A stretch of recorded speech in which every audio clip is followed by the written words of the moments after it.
امام جعفر صادق رضی اللہ تعالیٰ کا ایک بڑا ایمان افروز واقعہ میں آپ کے سامنے عرض کروں. بڑا دلچسپ واقعہ ہے، ایمان افروز واقعہ ہے.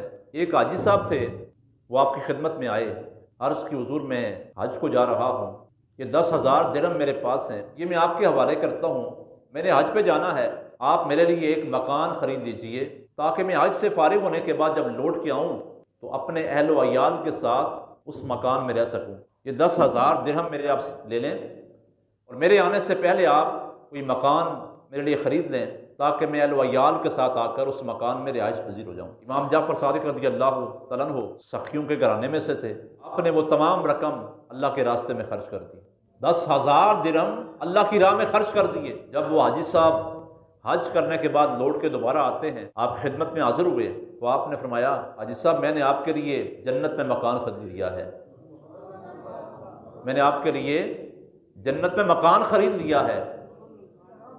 جو ایک سمت سے حضور نبی کریم صلی اللہ علیہ وسلم کے شان اقدس سے ملتا ہے، اسی سمت سے مولا کائنات کے شبستان سے ملتا ہے، اور تیسری طرف سے امام حسن کے مقدس محل سے ملتا ہے، اور چوتھی جانب سے امام حسین کے محل سے ملتا ہے.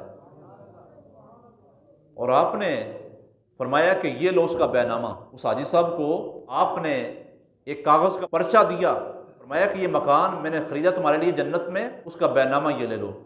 وہ لوگ بھی تو عقیدت والے تھے، پیار والے تھے، اعتراض نہیں کیا. یہ کیا عجیب بات آپ کر رہے ہیں، دل میں عقیدت تھی، محبت تھی، مودت تھی، الفت تھی، پیار تھا. حاجی صاحب نے بے نامہ دے کر وہ کاغذ کا لیا پرچہ، اپنے گھر چلے گئے.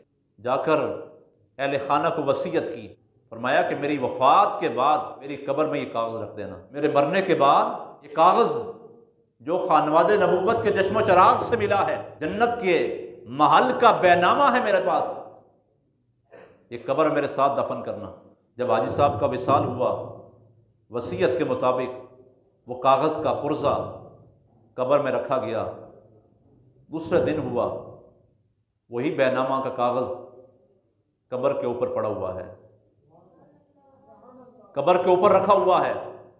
جب لوگوں کو ملا تو اس کی پشت پر لکھا ہوا تھا، بیک سائڈ پر لکھا ہوا تھا، امام صادق نے اپنا وعدہ سچ کر دکھایا ہے. یعنی جو وعدہ کیا تھا اس حاجی صاحب کے لیے کہ جنت میں محل کا، وہ وعدہ سچ کر دکھایا ہے. اس پرچے پر لکھا ہوا تھا.